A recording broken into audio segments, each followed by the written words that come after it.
Réflexe, votre émission, mesdames et messieurs, bonjour, bonsoir. Cela dépendra de l'ère à laquelle vous allez nous suivre.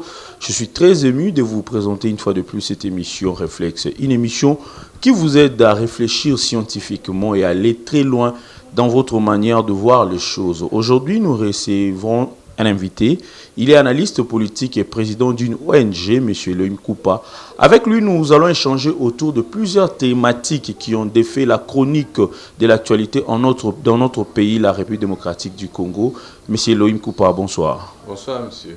Comment vous allez? Oui, je vais bien, merci. Si je vous demandais de vous présenter auprès de nos aimables téléspectateurs, quelle sera votre présentation? Bon, monsieur Eloy Koupa. Vous êtes président d'une ONG qui s'appelle Beloy Multiservice. Et l'ONG œuvre plus dans quel secteur, domaine? Nous sommes dans le secteur social. Nous prenons la sécurité sociale.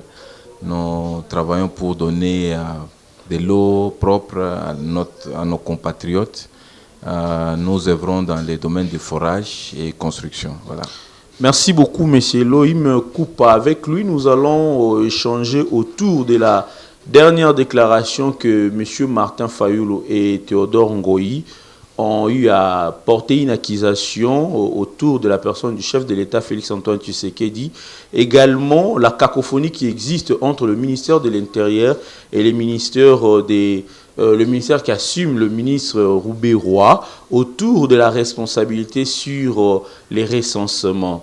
Mesdames et messieurs, avant de commencer, je vous demande de vous abonner massivement dans notre chaîne Elite Télévision. Abonnez-vous massivement et salutations à vous tous qui nous suivez présentement. Mais moi, personnellement, j'aimerais à ce que nous puissions échanger en lingala. Je ne sais pas si cela va vous déranger. Non, ça ne dérange pas. D'ailleurs, c'est parmi mes souhaits, parce que vous voyez, le français a toujours porté préjudice aux Congolais, parce que c'est une langue que nous avons copiée. Et souvent, les Congolais, lorsqu'ils copient, ils copient mal. Et la compréhension est toujours biaisée. Okay. De préférence, je veux que ce soit le lingala pour que toutes nos populations arrivent à comprendre et à dégager ce qui est bon et ce qui est juste. Voilà. Ok, merci beaucoup. Avec votre permission, l'émission sur lingala pour nous permettre de partout dans le monde entier. Mais qu'un peu saisir, voire même comprendre déroulement et émission. Alors, tout le solo, il y a problème où ça moi maquiller les mingi autour il y a ministère intérieur na autour il y a ministère où ils ont comme qui manga pas monsieur Azaria Roubé-Roy décentralisation voilà et réforme institutionnelle. Ouais. Alors monsieur Azaria Roubé-Roy lobby responsabilité il y a recensement ezali na ministère naé et ministère intérieur monsieur Gilbert Kakonde pe à lobby yende azali muto aza habilité pour na la recensement ya ba congolais yo en tant qu'analyste politique et puis juriste en même temps analyse nos années par rapport à des ordres entre deux ministères. En fait, ce n'est pas tout au début des ordres et ils sont trop forts, hein? Mais nous pouvons parler d'un manque de maîtrise à ce qu'on fait. Mais c'est ça, c'est un des autres, parce qu'un homme d'État, un ministre ne peut jamais tâtonner sur les responsabilités. Oui, nous savons pourquoi il y a ces agitations, et nous comprenons quand même qu'il y a une raison d'être... Qui pousse qui? Ils ont poussé Ndeko Moko, ils ont bengi kombo ya Azaria Swana, n'a vu pourquoi il y a Zolingake à ça la recensement.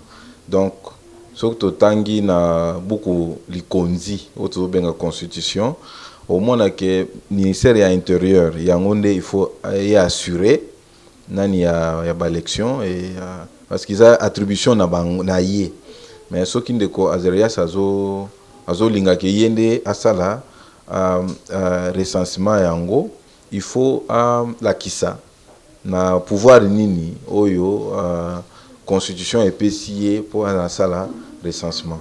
Je crois que pour kokende au-delà, il faudrait que va trancher cette situation. Et qui va trancher? Qui peut trancher alors? Bon, lorsqu'il y a question, il y a incompréhension sur la mode de gestion, il y a res publica, tous en a cours et tribunaux, ils ont compétentes plutôt, pour permettre à ce que lumière est là au grand jour. Au lieu qu'il y ait là makambozo le kana etando eke, il faut là makambo bat pas comme ko bendana. Je crois que quand incompréhension est allée, il faut organe moko ou constitution et PC pouvoir il y a ko trancher.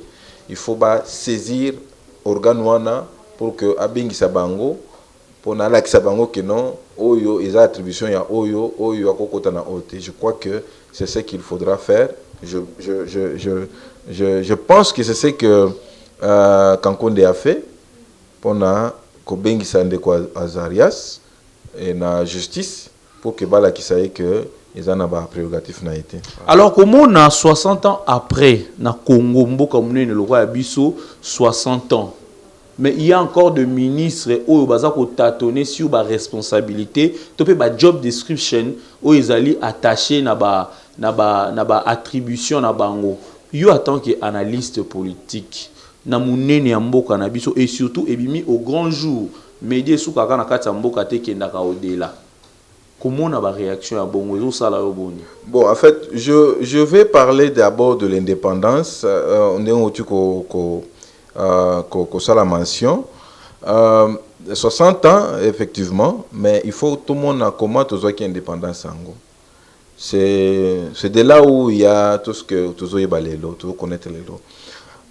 Tout ça qui a difficulté ma casse à comprendre d'abord l'indépendance, raison pour laquelle tant que tout ça qui est indépendance sur le bas qui va me dire sur bazong et panabango, nous avons pillé, nous avons pris tout ce qui appartenait aux blancs pour que Bisso tout comment gérer ango. Après à un moment donné, il y a eu une période où tout benga zarianisation.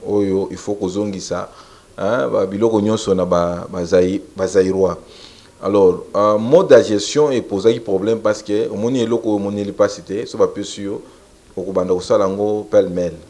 Alors, aujourd'hui, cette difficulté tout ça nango pour nani parce que nous avons copié les autres et nous avons mal copié. Mimétisme. Nde ezali réflexion na ngai ya mikolo je pas sur le mimétisme ezali manière oyo lo lengo tozo copier omona na pese inzakisa mwana mwasi ayoki kombo ya shawarma aibite composition ya shawarma ezani ni biloko ni ezala kati ekomi nzembo ya chaque jour. Alors tozo lia biloko mususu oyo esengeli kolia te yango omona ba maladie ekomi ebele ainsi de suite. Sur le plan il y a démocratie, bien sûr, le plan il y a indépendance. Et là, quand ils allaient retomber, il y a décision tozoaki.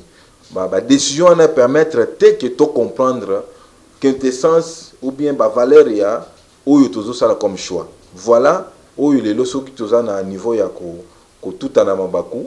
Ils à cause il y a mimétisme. Ça c'est le premier point. Deuxième point, ils allaient que vous allez remarquer ils allaient volonté ou bien besoin égoïste. Hein? Nous voulons que biso tout ça la recensement parce que toko sabato ya biso ou bien toko bakisa banani boye raison fondamentale yangwana. C'est pourquoi je vais interpeller le peuple congolais ba comprendre que avenir ya bana na biso ezo dépendre na ba élection où ils allaient elekina voie normale ou recensement et ça le lolenge sengeli. Hein? Alors ndeko kolobake ngai ou bien ngaite lokola conflit ezali, nous devons revoir qu'est-ce qu'il faut faire pour que makambwana ait continuité. Nazana régler makasi par rapport à bande gonabiso qui se dit ministre bazabantoma, ce sont des représentants. Avant de prendre des décisions, ils doivent quand même recourir au souverain primaire, au peuple congolais. Alors si je vous comprends très bien, Monsieur Azarias Roubé-Roy a joué la place wana parce que tout le monde a recensement, c'est-à-dire ils ont définition à nationalité. Bazoui la place wana pour bakoti sabatum sous bazan na nationalité congolaise. Effectivement, et dans makambo kindina ba français milaité. Il faut yango na sepeli na choix au sali pour tout le bana munoko mboka pour na message à la bien capté. Raison yangwana. Donc ndeko wana zolinga que parce que comment donc pour la plupart les arabes pour na makambo est wana. C'est-à-dire Banyamulenge consort banilotique mususu. Bon en fait pour na Banyamulenge président de la République à Salobaki baza bande ko na Bo bananyo baza nationalité o ya oluka kota parce que banyamulenge babedi baza ba frère. Mais ba Rwandais.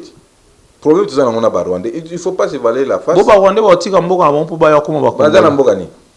Yo so kenda Rwanda mona Rwanda neza. Même ba kumisela biso Rwanda za kitoko Rwanda za lokola commune Anjili. Hein? Quand on vous parle de Rwanda là, on nous fait de publicité comme Rwanda à Paris. Même Paris en goso toke Paris da banda kwa karate.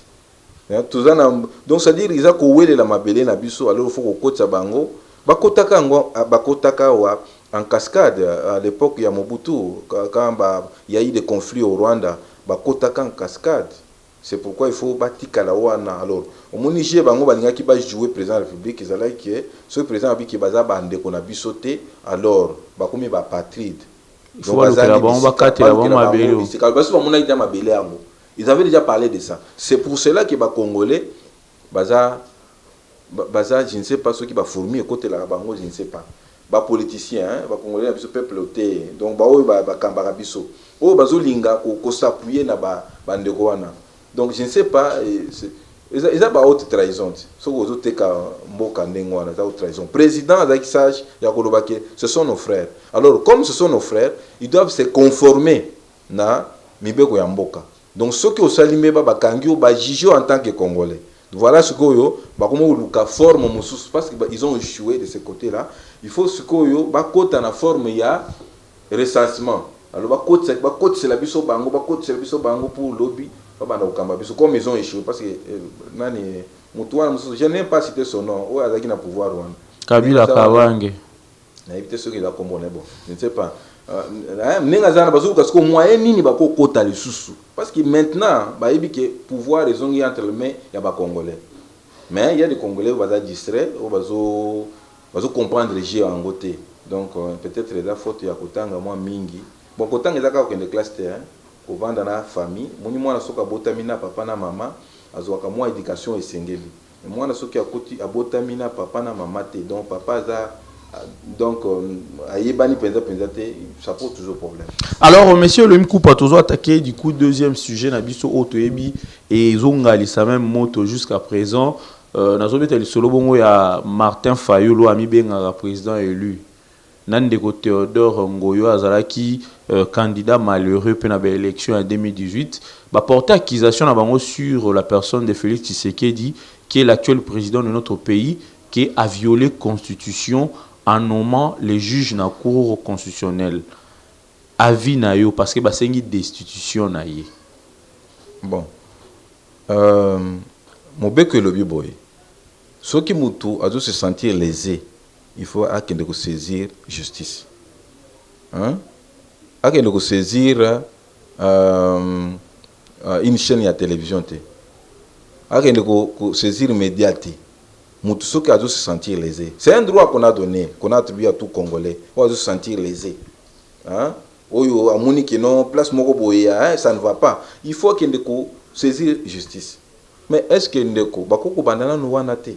Nazo pese exemple ya ndeko moko na mona ki aleki na télévision a outi ko la déclaration après avoir déposé sa plainte makambo ya diamant. O ndeko moko boye abotola ki diamant na ye ainsi de suite. Le monsieur n'a pas fait du bruit. Il a commencé par déposer sa plainte.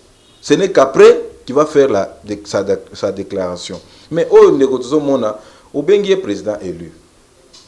Mais président élu, aux autres pas destituer président ni. Parce que vous avez élu. Donc pas destituer Kayomoko, c'est pourquoi tant que qui na cour constitutionnelle après ba élection. Ndeko alobaki que non yende mutu alekaki. Alobaki mutu alekaki alors à qui saisir cour constitutionnelle. Tant qu'on saisit cour constitutionnelle, avec une makambo misato. Alobi ba annuler ba élection, ba banda ba comptage et puis ba ça ni ba confirmer. Ce que le juge a débattu à ça la ligne exactement. Et ça c'est ce que nous appelons l'obscur libellé. Alors un juge a comaki na flou, il ne pouvait pas prendre une bonne décision. Les lois de Kwazu, il y a toujours la même chose. À l'objet que va destituer président. Il y a un président élu. Ce qu'on va destituer président, donc va destituer Yemoko. Va destituer Nani. Au moins, le flou est allé. Lorsqu'il sera encore devant la cour constitutionnelle, qui est sur son propos, vous verrez que vous êtes toujours obscur. Tant que vous avez Théodore, Théodore, comprenez avec notre frère là. Il y a un problème, hein? Il y a un problème avec le Congolais. Je ne sais pas. De quel frère vous parlez, Martin Fayulu ou Théodore? Non, je parle de Théodore. Martin Fayulu est président élu, non? Ok. Il est président élu. C'est ça ce que nous appelons mimétisme. Lui, il fait le mimétisme politique. C'est-à-dire, sa déclaration là, il l'a copié de Etienne Tshisekedi Mulumba. Oyo asalaki amoni ba voter ba nommer ou bien décision ya cour constitutionnelle et confirmer Kabila Tshisekedi asalaki pe et a prestation de serment. C'est comme ça que Fayulu va aussi copier. Il veut être comme Tshisekedi. Or Tshisekedi tango asalaki prestation na ya serment, il est resté là. Alors que non, je vais utiliser la politique à ma manière. Mais il est allé par-ci par-là danser ainsi de suite, n'a pas obtenu gain de cause. Alors que non, azoya pour faire sortir le pays na crise après il biso maramboya destitution. Alors il est le président élu, mais qui se contente de son pouvoir qu'il a. Son pouvoir est de 5 ans. Il chante partout qu'il est le président élu. Oui, mais il est allé saisir la Cour constitutionnelle. Cour constitutionnelle, le but que non, ils a yoté. Il devait se taire. Malheureusement pour lui, il continue à faire du bruit. Théodore a un problème. Hein? Nakosenga na mkunza mboka alimbisa baza bana président de la République nazo senga yo na loboko na ngana mutema limbisa bango po bayebi makambo azo sala te oyebi ndeko moko papa moko nazo respecter mingi papa ne mwana semi azalaki ti bakanga kaye banyokola kaye or que c'était pas ça. Le papa était malade osungiye akei baswaniye abimi na bolo abimi na hôpital makamunus normal nazolinga we DP bandeko oyo il y a un problème. Donc baza un problème à mutu.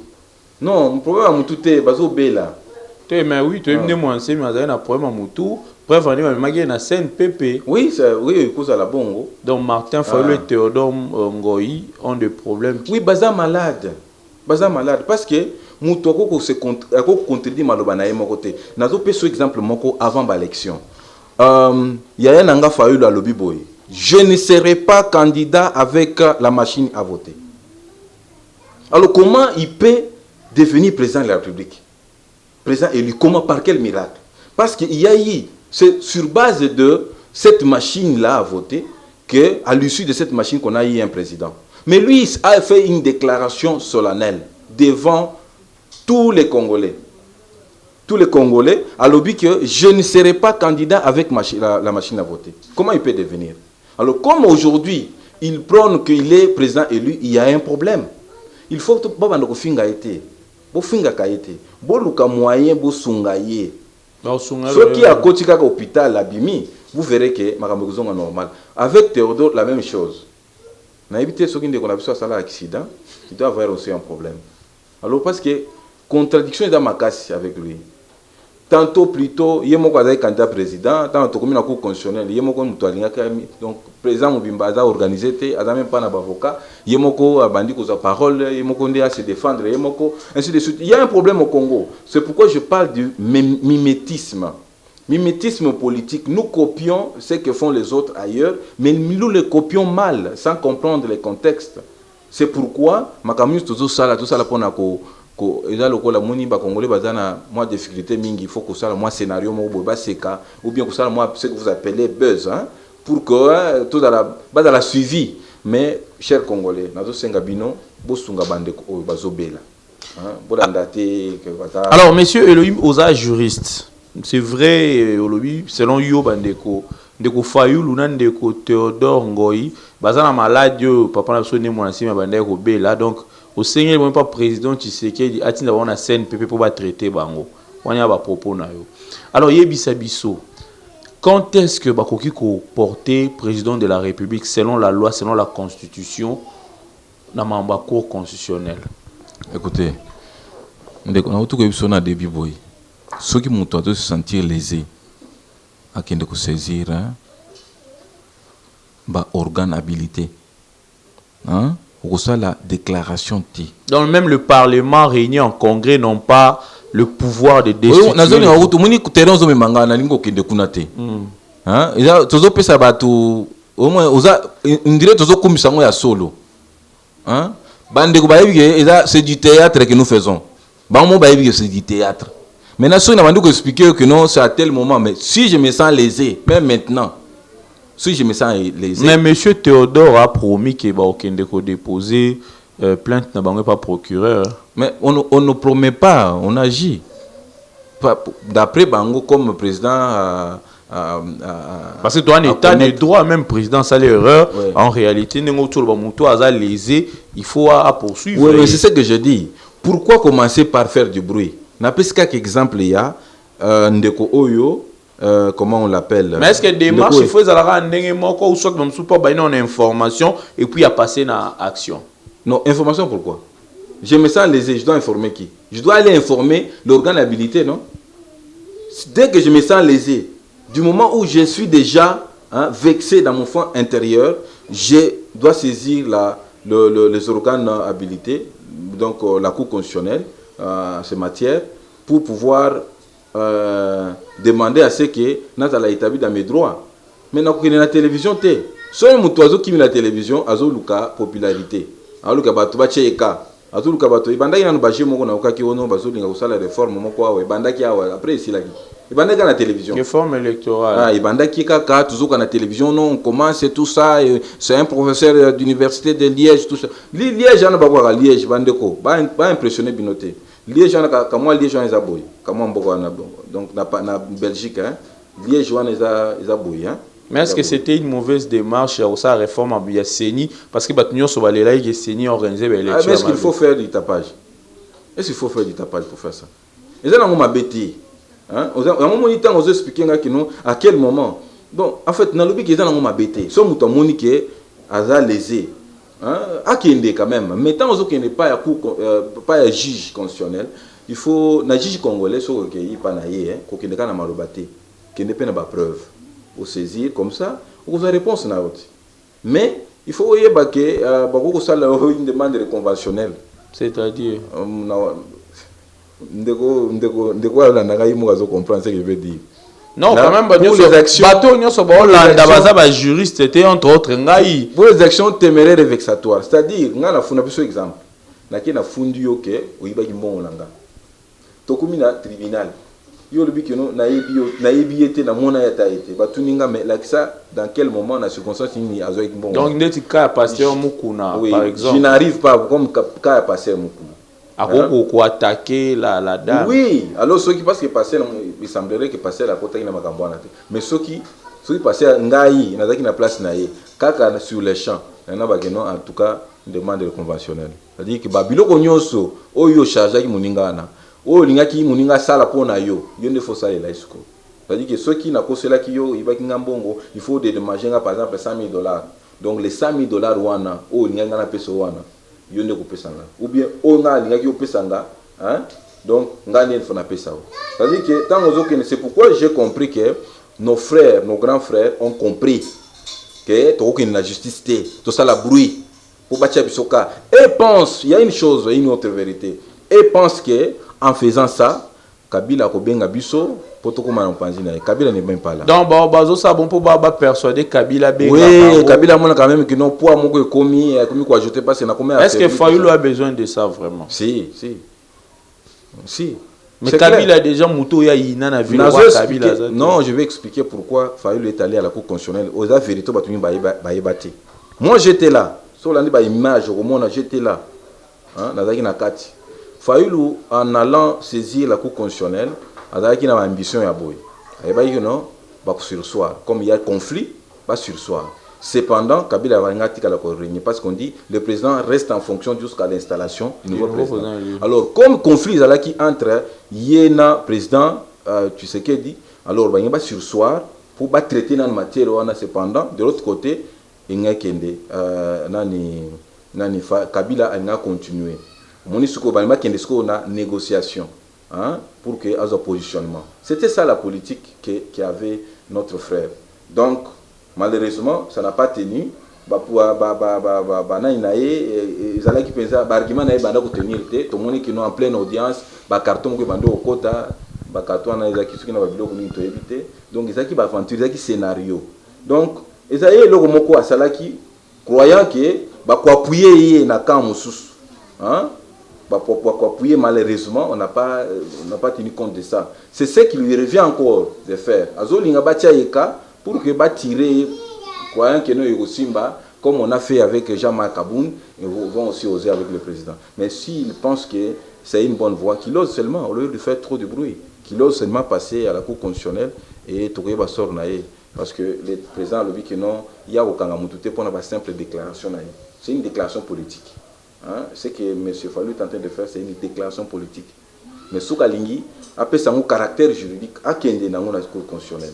Maintenant, vous avez le président Tshisekedi Tepo. Dans le moment où, si vous avez Tshisekedi Alobaï qui non état des droits, liberté d'expression, vous avez une déclaration. Mais il faut qu'il se saisir, c'est là où M. Fayulu peut se faire preuve. C'est un peu ça.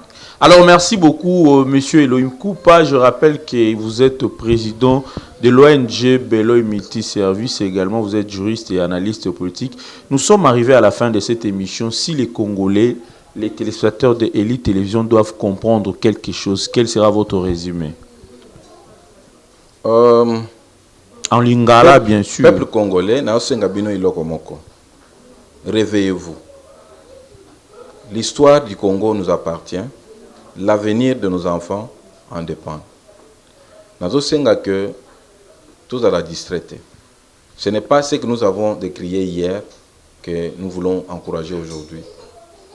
Et ce qui me condamne à Salimbeba et mon ami n'a mis sur bateau, ça a marqué les faut que nous saisir l'organabilité né en tout cas pour na procéder na des choix riés. Mais ce qui est bon côté, ça sert à rien parce que mon président Nabiso a dit symbole et unité nationale. Alors tant que nous avons un président partout où Azobima Azo représenté Mboka, Azo représenté Ekolo. Toti kamakambo ya kolekana télévision bien tando eke ko fingana ko ba makambo ezali na nzela te toyebi kezana ngo bongo te. Ndeko na biso Fayulu alobaki akozala candidat ya avec machine à voter te. Mais nazo comprendre par quel miracle à Parachita pour comme place one. Comme président élu. Mais aux président élu comment pour comme président élu il faut pas confirmer au cour constitutionnelle. Yende muto akenda ko saisir cour constitutionnelle. Alors vérité on a bosanaki nzambe merci et yé tango président élu a qui ko saisir cour constitutionnelle. Pour na nini akenda ko saisir pour na koloba keno Tshisekedi nde ayibinga ba voix. Or, Tshisekedi a le match à football. Tshisekedi a équipe Barcelone, Fayulu a équipe Inter. Je donne un exemple. Tout ça, na terrain, arbitre Azali Seni. Mais ce qui arbitre a pesi rouge na joueur moko. Joueur wana a koloba keno ngam tunasala ki faute te. Ouais, faute mutu mususu. Ou bien à accuser à l'arbitre pour avoir mal à l'arbitré. Nous allons comprendre que nous avons tranché les alliés sénus. Ou nous avons attaqué nous a volé la victoire. Vous avez dit que nous avons yo pesa ki biloko na simbela yo siko ayibi yango c'est contexte nini yango na sengi ba congolais to fungola misu politique na mboka na biso na lingala na munoko na biso za lukuta. Hein? Yango zomona bazo sala o ce que nous appelons démagogie. Ayebi keza soloté mais pour batu bachangaka il faut na lobala sa biloba loba. Mais raison pour laquelle on comprendre que tant bakenda ki kuna na Genève bakabwana kiti. Ba pesa ki faute na ndeko Tshisekedi yende mutu abebisi wa betrahir biso. Mais lelo Moïse Katumbi abenda niti. Lelo Jean-Pierre Bemba benda niti. Mais ce que tout le monde soit mabe. So batozo kimayo, ça veut dire que batwana soit mabe. C'est que yonde oza mabe. Hein, yonde oza mabe. Ango na sengi na ba congolais ba fungola misu. Likambo ya Congo etali biso. Et loko nyomba sala eza pour ba permettre ba paya ba ya kokota so na mboka. Ba banda ko torturer biso. Ezalaika ko sali blague ba beto masasi kofi. Lelo masasi beta masu bongote. Ibeta masu bongote. Soko beti lisasi oza na problème. Mais na tango wana ezalaika ta ntakopika masasi ba beti ope kofi. C'est pourquoi nous avons na bino, vous à la vigilant, bapaya bako sabisote, tous à la bomoko. Voilà. Ok, merci beaucoup Bandeko Balandi, merci na monsieur Lem Koupa Kondi Maoussa na biso émission Réflexe. Ngande mutuna peso merci. Merci beaucoup. Yeah. Alors merci na Bandeko nyonso bozwa ki libako ya kolanda biso o pe bokolanda ka o boko partager ka o boko s'abonner encore. Tozali wana pona ko salela bino musala pona ko yela bino ba information ko lukela bino batu ya maele o bako banda boko expliquer to pe ko évoluer na kati information na ke bon na ko remercier bandeko nyonso balanda biso na musika. Je pense particulièrement à monsieur Germain Dokonde depuis les États-Unis, également madame Fanny Konde et pourquoi pas à celle qu'on appelle Ridimbi à Masengu, également à Sarah Moubiala, la Queen Mada. Merci à Juvenal Kapata, mon ami Voandou. Merci à la famille. Merci à Bandeko Nyonso Bolandi Biso. Nous avons un numéro qui est affiché.